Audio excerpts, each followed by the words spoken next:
I can't believe how devastating this is, and I've seen a lot. And these numbers are incredible to see. A Category 4 hurricane, one for the record books. This is a big, lumbering, powerful hurricane that's moving a lot of Gulf water. This is large-scale chaos and devastation that we're talking about. Debris is flying around from trees. There is some rooftops, shingles that I'm looking at in the distance. Storm surge up to the first floor roofs in Fort Myers Beach. This is a dangerous scenario that's unfolding. This is as large scale a disaster really as there can be when we're talking about natural disasters. So we had this relentless pounding. We're on a 30-story high-rise, 22nd floor. The elevators had been shut down as a precaution the day before, so we knew we were sheltering in place.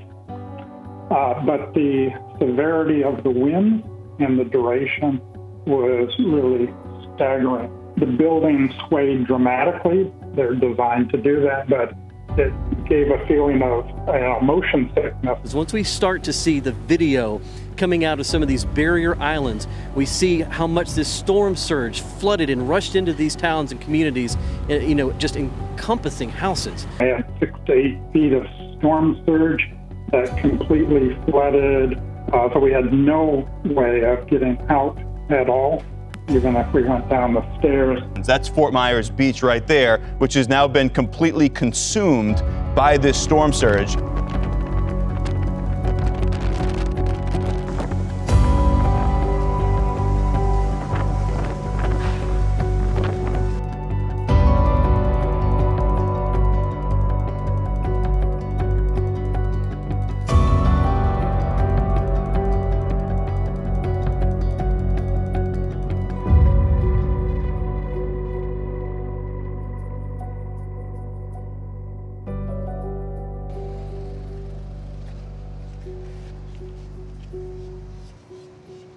I hear the sounds of progress behind me and really all around as we sit here right now. You hear saws, you hear hammers, you hear trucks, and that is what forward motion sounds like.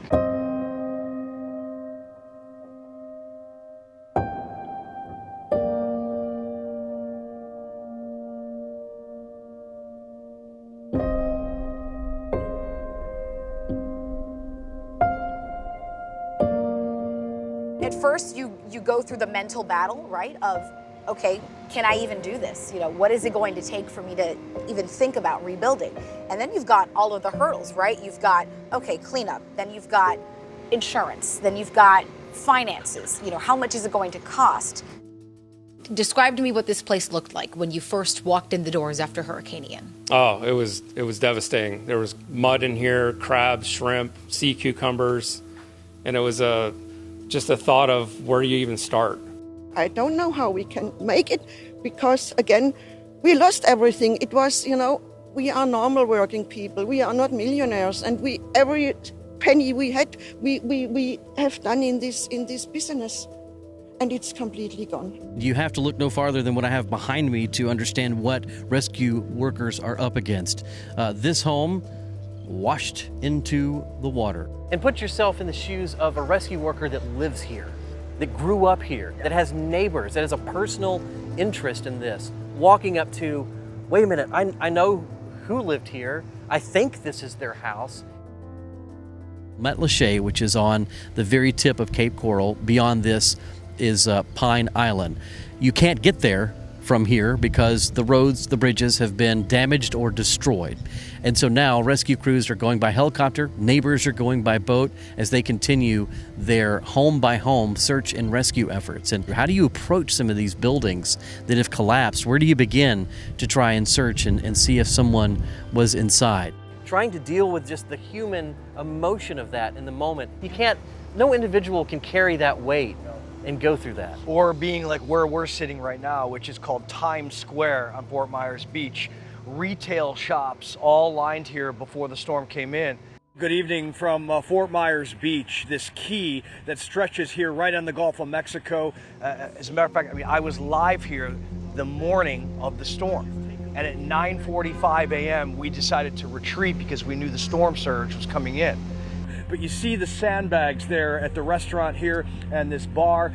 You see that all over Fort Myers Beach. Sure enough, in the 11 a.m. hour, the storm surge took over with the winds and literally knocked all of these businesses from their base, and they're gone. You see behind me. And to be honest with you, this is nothing compared to what it was and the aftermath.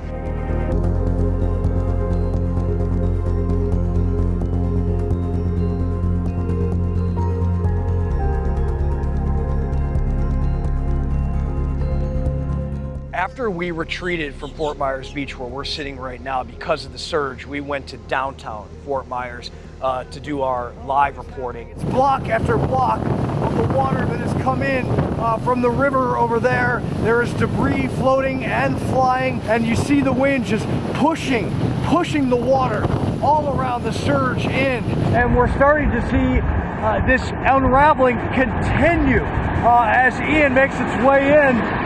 Wow, okay. Stand by, guys. We can hear that hum sound. It's like a loud hum and then a burst sound in the distance still as transformers give way and those electricity pops on and off. And one of the ongoing lessons and takeaways that I hope people remember from our coverage as we continue in the days and months ahead is that you don't need to test Mother Nature. You're not going to win. We all think in some level we're invincible. Maybe we know a little bit better. I've lived through this storm. I've experienced this. I think we also heard that from a lot of people after speaking with them after this storm is they're not going to test it again. A lot of people said, I'm never sticking through another storm because it was horrific.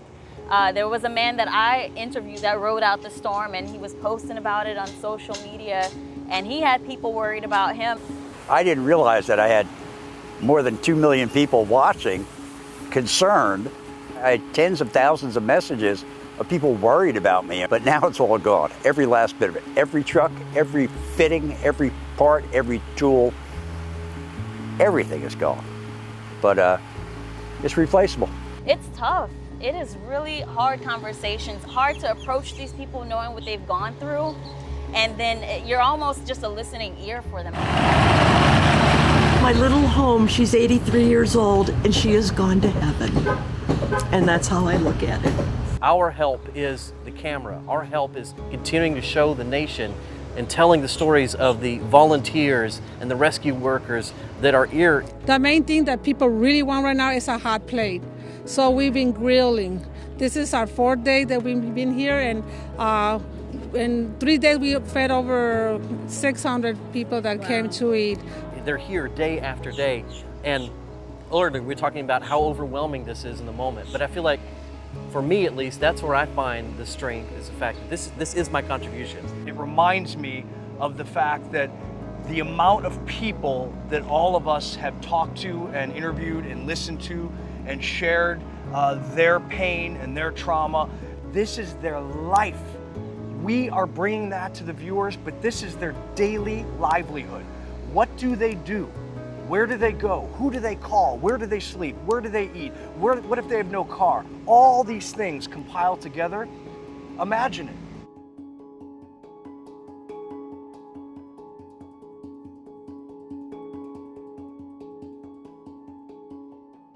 It was the scariest thing I ever went through, and I hope I never have to do it again.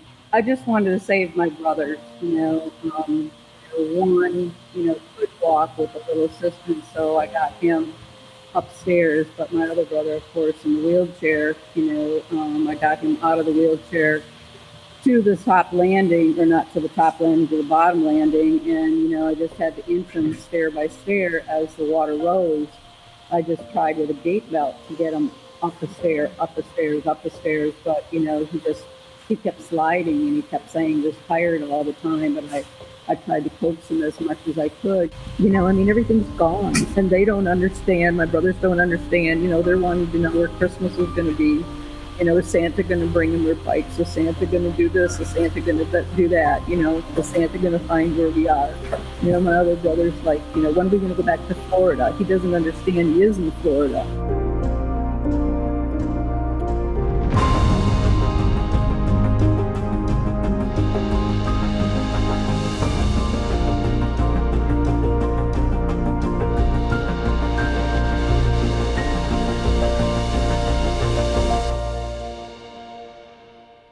I'm standing in a driveway of Bonnie McLaughlin's home.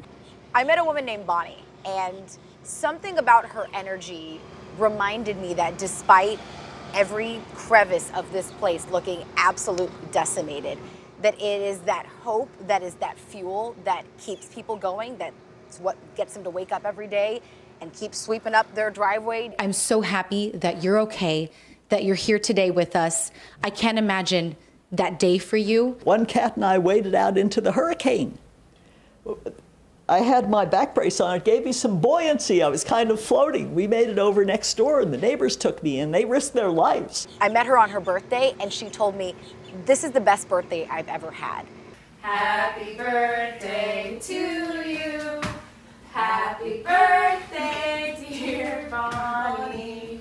And for the life of me, I could not understand why she would say that, knowing that her entire home, everything she owned, had been ruined. But she said, I have never felt more connected to the people who live next door to me, to the island of Fort Myers Beach. There have been moments, I can speak for myself, where I go back into the truck and I sit there and I say to myself, you know, I'm not sure how much I can take more of this. As often as I have come, it just wears on your brain, and it's truly after a month's time, it's starting to hit. It's starting to hit home, and you know that this is awful. This is awful for people. I'm very sad. I just walked to a friend of mine whose house, it's gone. It's gone. It's just sad. The house is 90 years old and it's gone. So just a piece of Naples, a lot of pieces of Naples has just left us with Ian. He took a lot of the charm from our town, and we will rebuild. We're a town that will rebuild. It's just very sad. And it's hard on us, but I know it's harder on them, so you just take it, even though they might, they might start crying, and you just want to give them a hug, really, at that time. What is it like for you all here on the ground, having to deal with this, 24 hours and responding to help people? Morale is high. It's high not because we're happy. It's high because they know they're here making a difference. Happy birthday to you.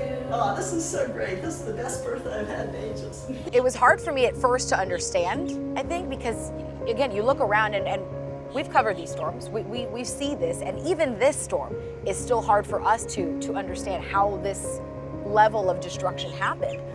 But it almost made me want to cry, because I just, in that moment, was so touched by her true joy in the midst of complete disaster.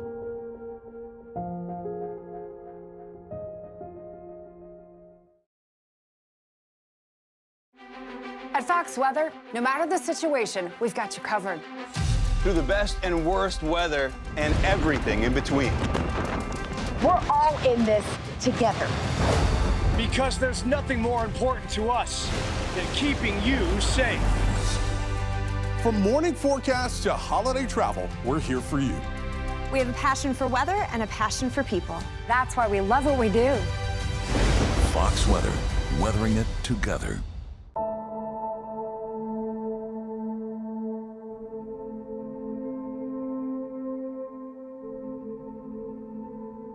About a week after the storm, I was able to come on here when it wasn't, open to residents to come in and out just yet. And so I tagged along, and they were still knocking on doors, still sending out the dogs when they, detected a certain scent. And that's what we saw here on Fort Myers Beach. The men and women with cadaver dogs, not only the Coast Guard, but the local officials, you name it. We're on the ground searching through these piles of rubble, dangerous situations, looking for a miracle. I spoke with the fire chief of Miami, and he just said, they're going to stay here as long as they were needed. They were here sleeping out, camping out here on the beach, and they had hundreds of people out here doing this as well. So we went from one end of the island to the other. No sleep, all boots on the ground. And we're going step by step, property by property, checking to see if anyone has been left behind. We're going to stay here until the mission is done. You mentioned these dog teams, and I ran into a crew that had just come in from Memphis, Tennessee, and I wanted to say hello to them. That's the part of the world that I'm from. And one of the officers gestured to me and said, "Come here, I want to show you something."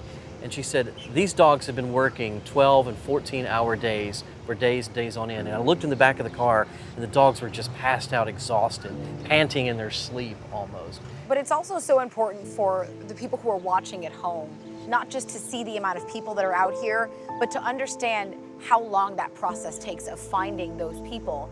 The reason it took so long, the reason that we know so many people lost their lives, because those search and rescue teams, those dogs, they are searching through debris like that, these piles of endless amounts of buildings and wood and everything you can imagine. The fire chief of Fort Myers Beach, I will never forget this.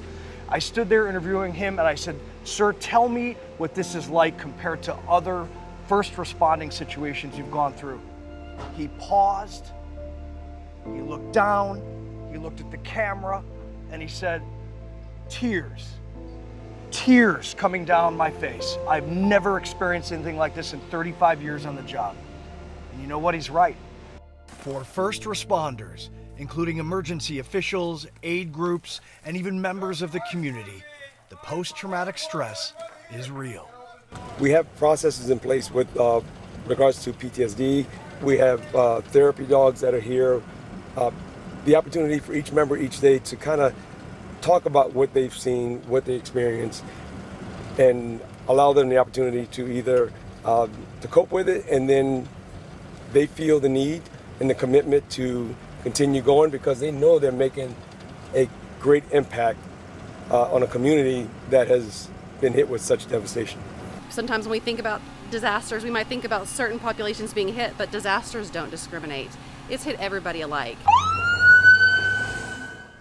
The aftermath of any hurricane is about humanity. People living and breathing. Survivors, heroes, leaders, young and old, even the bad ones, like looters. Those thieves who purge while others are mourning. People are the story, the pulse of how we process and interpret the shock, which eventually leads to the twisted reality of what has just happened. Those suffering souls, the ones whose lives were taken by the monster, are always at the forefront. Amid the piles, the odors of chemicals, rotting food, decomposing debris, and sea life. 3 days after Ian came ashore, Fort Myers Beach Fire Chief Ron Martin was feeling the raw reality. Tears. I've been on the job 30 years. Tears. Tears was my first reaction if I had to give you a word. Tears streamed down my face for what this storm meant to my community. Today, Fort Myers Beach is cleaning up, beginning years of recovery and rebuilding ahead. For first responders like Chief Martin, the journey will be long but worthy. We are holding up to it well. We are tightly bound together, leaning on each other when we need to, and the outpouring of community support from all across our country fuels our commitment to seeing this devastation all the way through to the rebuilding and what will be the new Fort Myers Beach. I can't say enough about the toll that potentially will take and does take on those first responders. It is just, it cannot be stated enough how intense that job is and what they went through. And, you know, firehouses, these emergency personnel, they're not immune to some of the effects, especially for those areas right along the coast, which Naples, Florida is. It's just been incredible. Rescues are still underway, but as the water recedes, the devastation is becoming more and more clear.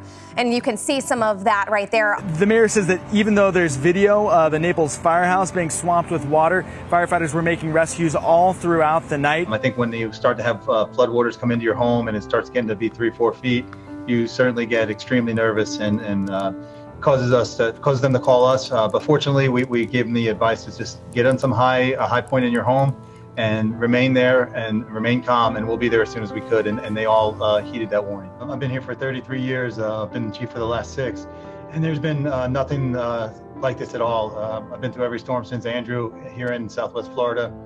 This is by far the most difficult storm we've had to deal with. How are you and your family doing, as well as your crew? So we're doing okay. the personnel here are dedicated to service. They've kept the morale high the entire time. We continue to try to do our very best for the community. Personally, my house flooded as well, so that's going to be tricky for me to get back to my house and start doing some work there. But first and foremost, we're going to take care of this community and make sure they know that we're here to serve them and to take care of them and get this community back up on its feet.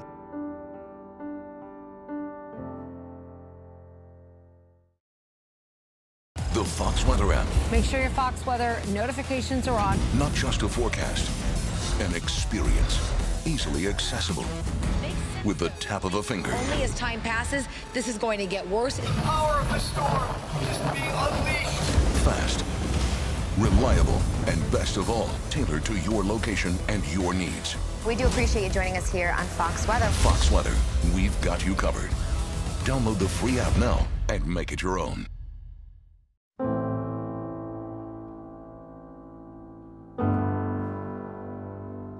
And look at the debris that it brought in from all over. It is vegetation, garbage cans. You have styrofoam from a boat slip over there. You have mud. All of this was floating. It was a rushing river. If we see some of those pictures here in downtown Fort Myers, just tremendous. And to think that here we are and it all lays on the streets here as if the party went wrong. It's really neighbor helping neighbor here, and we've seen a lot of that, people really giving each other the basics like shelter, food, and water. A man walked by me later in the day. I said, people are basically checking in with each other, asking, how are you? How'd you do? And I said, how'd you do? He said, lost everything, and just kept walking. The destruction's so bad, not just where I'm standing, but in major parts of Southwest Florida, that there are real questions about whether or not they're even going to rebuild, because it's not just houses, but infrastructure. A lot of damage there. Some streets are still flooded. A lot of trees are down all across the Naples area. And according to Naples mayor, right now, pretty much everybody in town is without power. When it came to the storm surge, we were walking all throughout the Naples area and we saw some houses that it appeared that the water line got up to 3-4 feet deep in some areas, but just really a goopy, smelly mess that's been left over by that storm surge. And it's going to be a long time before anybody forgets this storm here in the Naples area. You're just watching what people have worked for their whole lives be shredded in front of them. And there's nothing you or I can do about that in the moment. But I think fortunately and unfortunately, we're getting better about natural disaster response in this country. It's a coordination that seems chaotic, and there are moments of chaos by the many different aid groups, government, state, federal, local, but indeed, you're right. The masses that come in and try to help in the immediate aftermath is tremendous. What's it like to see help come in from all over the state? It's amazing. We're so thankful for all of the help that we're getting from the East Coast. Our brothers and sisters on the East Coast who are standing with us and, doing donation drives and all of that. And so thank you. Thank you for your support. We'll let people know that even no matter where you are, we have people who donate, volunteer from all around. It means the world to us in a season like this, and we promise we got you next. Hoping it doesn't happen, but we're all in this together. We Floridians, we stick together. In the case of this storm, something that I saw on a large scale was the army of people already waiting to move in the moment they could. And it doesn't necessarily take a major organization to provide important relief. Sometimes it can come in the form of a small business just deciding to do what they can, and it can have an impact on thousands of lives. We came down here, we always had a dream of opening a restaurant. This was the dream, the American dream, this was ours. That dream taking shape is Bruno's Italian Eatery in Fort Myers. Calcedino Bruno and his wife Genevieve relocated here some 9 years ago. After quickly learning some lessons from Hurricane Irma, they made emergency plans for their home and business, bracing for what Ian would unleash. So we were home and we would consider ourselves relatively safe. We have a fairly new home that's basically constructed under strict hurricane guidelines, so we consider ourselves relatively safe. I did notice that my front door, which again is, I need to stress, all hurricane resistant, started to flex from those gusts, those triple-digit gusts. Terrifying. Cal says the hours of weathering the storm were agonizing, worrying about his friends, community, and livelihood. I turned that key for the last time and I said, is it going to be the last time? You know, what will I come back? We narrowly escaped peril for Irma. And I said, is lightning going to strike twice? You know, are we going to get lucky again? And I essentially, well, I'm not going to lie to you, I said my goodbyes. Despite the extensive damage downtown, his building was spared. And I looked around, I couldn't believe my eyes.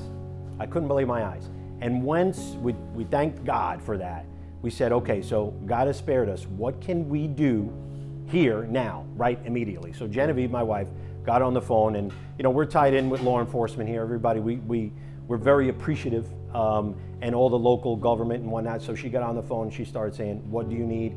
Fire chief, police chief, mayor, everybody got a phone call, and immediately we started getting requests. Armed with propane and pasta, the Bruno's team worked from sun up to sundown for days, putting free, warm meals in the hands of every person that came by. We got out and on social media and did a campaign, all the powers that be. It was a little slow in the beginning. Like first couple of days we got maybe 500, 600 people. After we got the word out, you know, 1,300, 1,400. We served over 8,500 people. But the people online here it was an eclectic mix of high net worth people, homeless people, the working average Joe. This storm was not prejudiced towards anybody. It took something from everybody. And as the days went on and the debris slowly got cleaned up, the line got longer and longer. There were no supermarkets open, no restaurants, a lot of despair everywhere. So we were fortunate enough to not be in that position. So the only way to, be thankful for that is to immediately give back. A mix of prayer, hot pasta, emergency planning, and a shining community spirit, all coming together as a beacon of hope across this heartbreaking landscape. There'd be a moment where I would cry. There'd be a moment that I feel happiness. There are moments that I feel fulfilled. And there's a moment that I still feel that I need that hope. And I feel that being God's hands and feet during this is what makes it a lot easier as a business owner, because we've been privileged and blessed.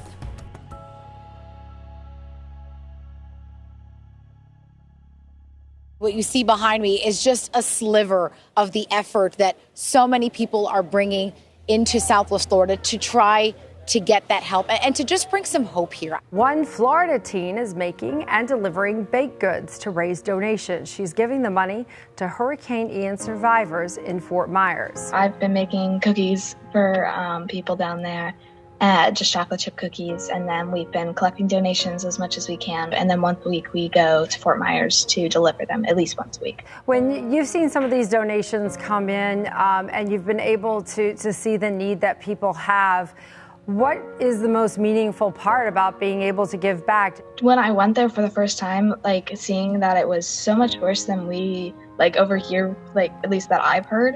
And when I tell people, they're like, I had no idea it was that severe down there.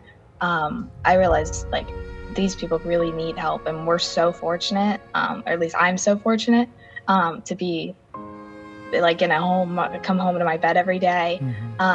So I feel like the need to help these people, and it helps. It makes me feel really good, but that's not why I do it. I do it to help.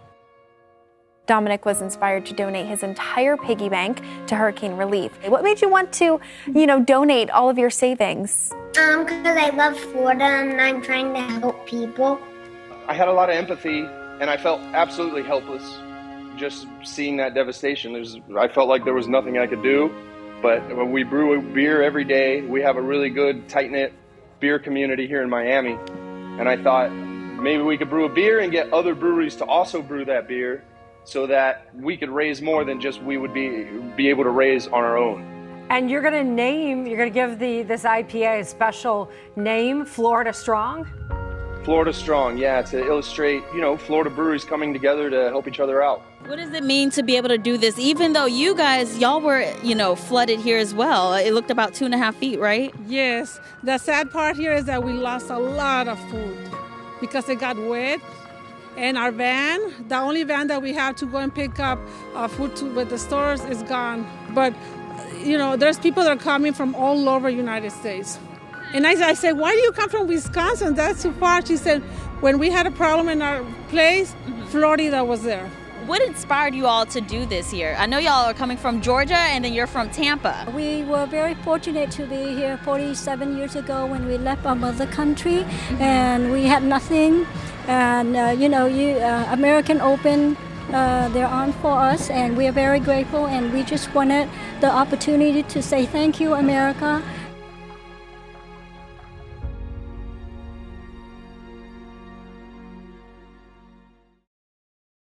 Hello, Fox Weather users. I'm Janice Dean. The Fox Weather app is changing the game with custom features you've got to take advantage of. I'm here to guide you through these features so you can get the most out of your Fox Weather experience. Let me tell you about my favorite feature on the Fox Weather app, Future View. Fox Future View is a feature you can't find anywhere else. With a few simple steps, Future View allows you to track the weather in advance of any big events you have planned for the year. Going on vacation? Booking your honeymoon? Maybe a destination wedding or party? This is the perfect tool to help you plan ahead. Get a future forecast anywhere in the world nearly a year in advance. Here's how it works. Hit the Plan tab at the bottom of your screen. Then hit Create Event. Give it a name. Let's say Spring Break Trip. Then add a location, maybe to Miami. Pick a start and end date. Add a category and turn on notifications so we can alert you as your event gets closer. Then click Create. That's it. Give it a try now. This is just one of many great features the Fox Weather app provides to you. This app is full of all kinds of great customizable tools. So dive in and make the Fox Weather app your very own. Fox Weather, weathering it together.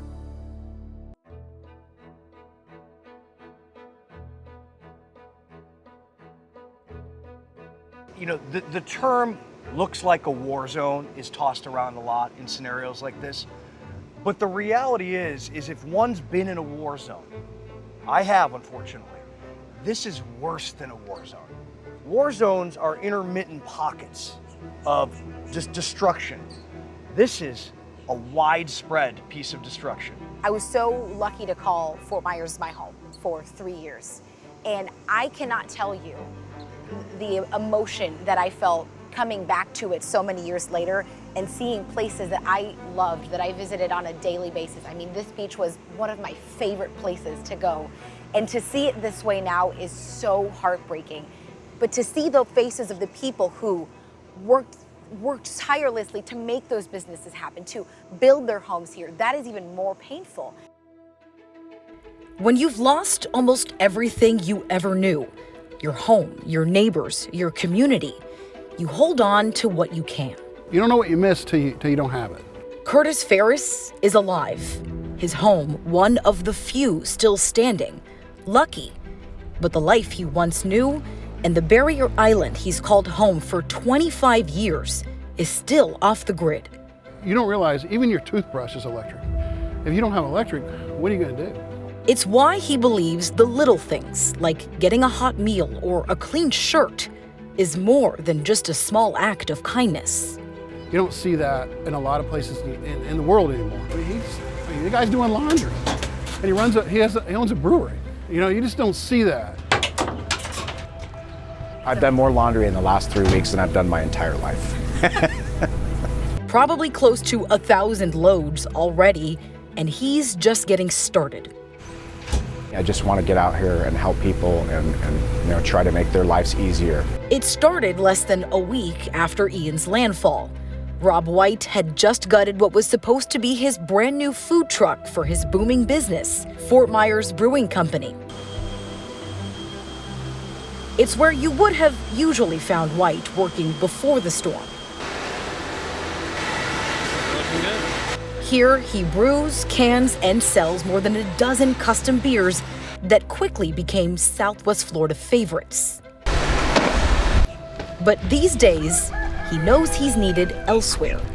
There's not a single house in this neighborhood that has a washer or dryer that's still working. They were all flooded. I saw an elderly woman in the Island Park area who had lost everything. Cars were gone, house was trashed, and the last thing she said was she was crying. She said, "I can't even go wash my clothes." And a light bulb went off, and I was like, well, I have a trailer, I have equipment, I have pumps and tanks and propane and heaters. He called in reinforcements, neighboring local businesses who chipped in, donating washing machines, dryers, and he even hooked up plumbing to create a free, full-service mobile laundromat. When I first started out, I felt like what I was doing was just it seemed insignificant. Like I've only have 3 washers and 2 dryers, and it seemed like I'm not doing that much laundry. But the smiles he's put on the faces of people like Curtis would argue otherwise. Rob's doing it's incredible. Every time I finish somebody's laundry and the reaction I get from them, that's what this truck is all about. Sure, the laundry helps, but what Rob's really doing is fueling hope, motivating victims of this deadly storm to keep on working, to help one another through their darkest days. Clean clothes giving them a sense of dignity and inspiration as the fate of so many on the beach hangs in the balance. I've lived through a lot of storms and have stayed here through all of them and never have seen anything like this. And nor do I ever want to see anything like this again. Frank Jenkins jumped on an airboat in the middle of the night to save his mom, stepdad, and their pets, who were on the roof of their Fort Myers Beach home for 6 hours when several feet of storm surge blanketed the island. We know there's a risk to live anywhere around here. There's a risk. I've known it since the day I moved here. Risks that only grow in a hurricane.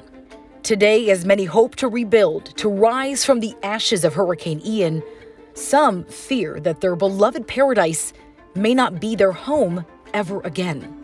It makes it tough just to think about those people not being able to do that, because I know a lot of these people here. Yeah, I know how it affects. My mom was affected by it, so. Jenkins is a custom home builder. He's actually worked on several projects that line the beach. We've been preparing for a storm like this since Andrew. You know, for 25 plus years, we've been preparing for this storm. And I think it proves, just like the home we're standing under that was built 20 years ago, it's still, under some newer codes, and it's still standing. Many of the homes wiped out by Ian's storm surge were older ground-level homes, according to Jenkins, that didn't stand a chance against 8-foot waves. Homes that Jenkins says may have been built decades ago, long before some of the latest building codes were even adopted. So now, whether it's rebuilding or starting from scratch, new construction on Fort Myers Beach will have to meet those codes set by the state. That means some homes will require impact windows to withstand winds at a certain speed, or be lifted off the ground to avoid the dangers of flooding or storm surge. And that's for a reason. It's for safety. So we don't see, if this happens again, so we don't see a lot of this washed away again. But that will cost homeowners a lot more money, potentially thousands of dollars more than what it would have taken to build it the way it was before. Money they likely won't get from their insurance company, and costs some may not be able to afford. Yes, that's definitely going to be an issue for some folks. I mean, but yeah, it is. It's going to be an issue for a handful. It's a difficult reality to face, knowing how much pain this community is already in. But thankfully, Jenkins still sees hope on the horizon. Lots and lots of phone calls and lots of positive people want to rebuild on this beautiful beach. Are you surprised by that? Not at all. It's going to be a really long road, and I think people are, at this point, they seem determined, right? They want to build back. They say, we are Fort Myers Beach strong. This is our home. We want to come back. But the reality is, several years down the road, when they start seeing how long it's going to take, how much money it's going to cost, and again, knowing what happened here, what they survived, I think they're going to find themselves asking some tough questions, whether they truly want to go through with it. Believe me, I wish I was a lottery winner and could hand out checks and solve problems. Don't we all? Right. But this is our way to be part of the solution, to not only draw attention to the ongoing story here, but really give an attaboy to the volunteers that are just here day after day doing the best they can.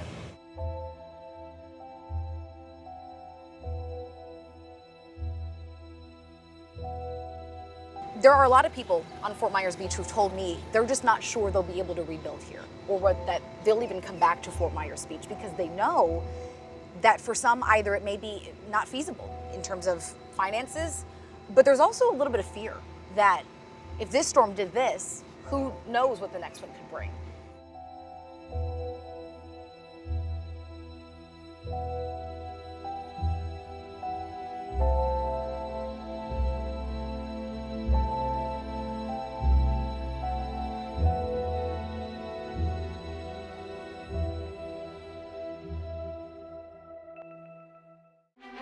At Fox Weather, no matter the situation, we've got you covered. Through the best and worst weather and everything in between. We're all in this together. Because there's nothing more important to us than keeping you safe. From morning forecasts to holiday travel, we're here for you. We have a passion for weather and a passion for people. That's why we love what we do. Fox Weather, weathering it together.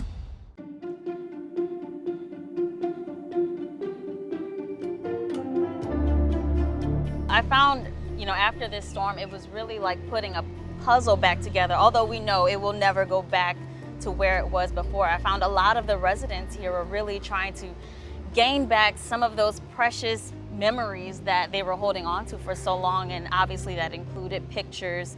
For some people it was their parents' ashes, or just anything special, jewelry. We came out after the storm and started cleaning, and miraculously, after 10 minutes into cleaning, he found the ring, and I was speechless.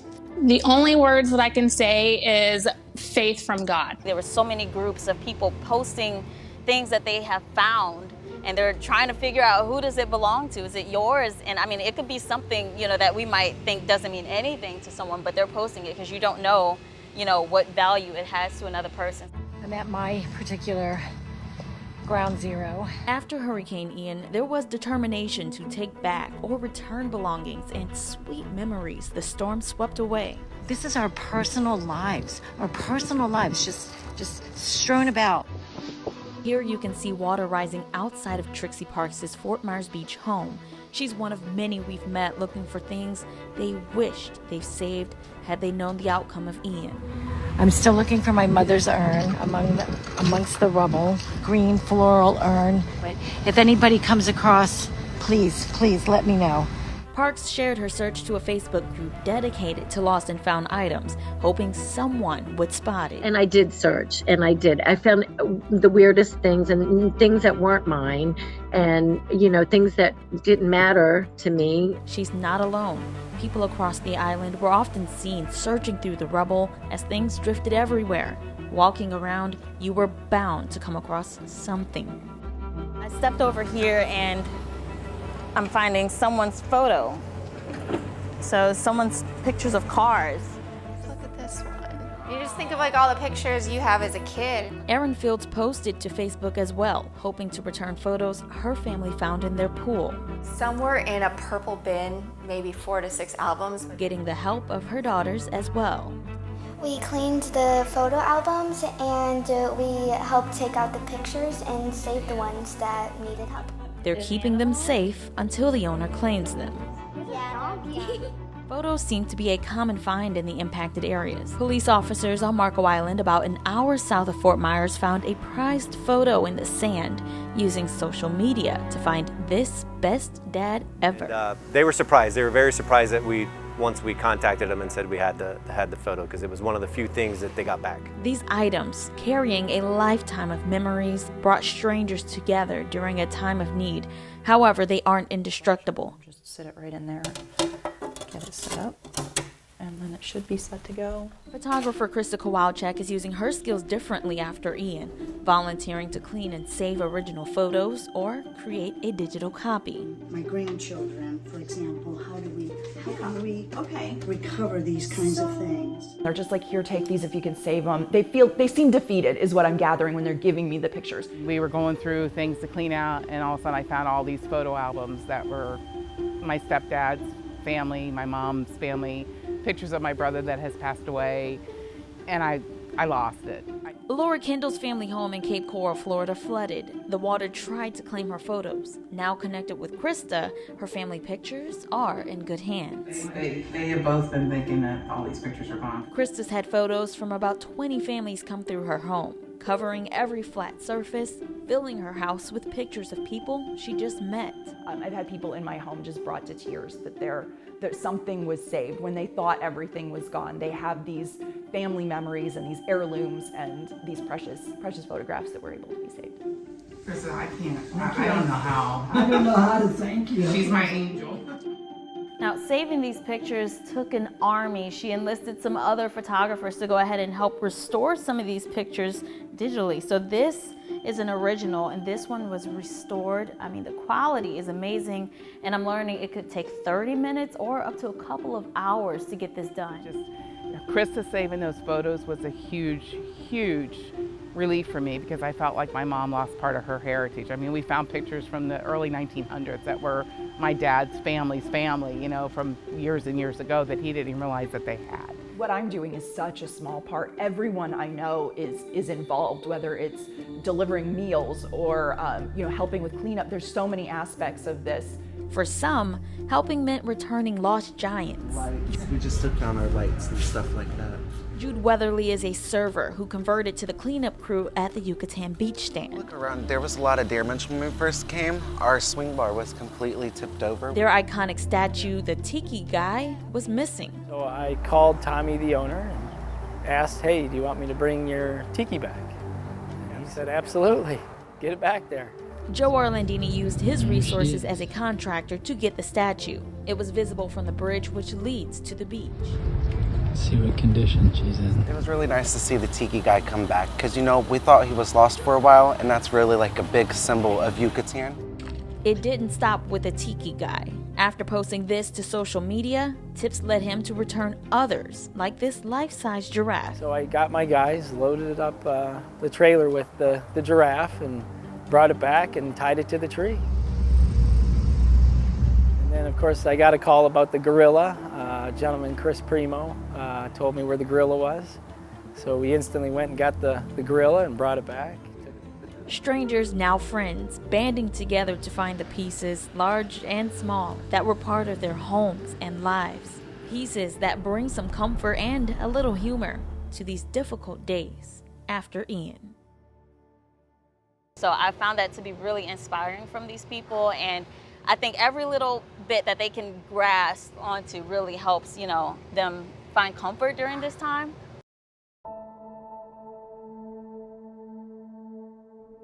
Have you found any artifacts, mementos from your history here? Yes, we have. We found a box of keys that my mother had written her name on because they lived in the apartment when they, before they passed.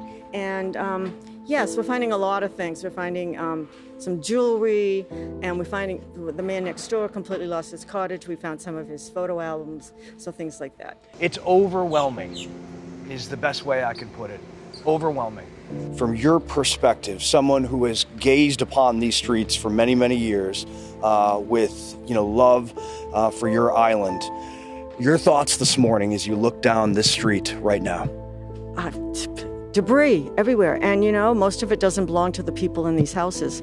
There were 4 houses on our right of way that, they're not there anymore. I have to ask you, your next moves, you and your sister here? We'll be back. We hope to rebuild. We'll see what happens. We want to stay here. We belong here. We have so many friends here. The guests were like, it was more than, it was family. I can't even imagine to not seeing them anymore. But this is still, today, their paradise. No matter what, you've got that ocean, you've got these palm trees, and it's just a reminder of home. It's that sense of beauty and comfort. And I don't think that they're going to lose that, despite all of the pain that each one of them suffered, despite the horrific stories of survival that we've all heard. It is hell on earth for them right now. And yet, what do we hear all around us right now?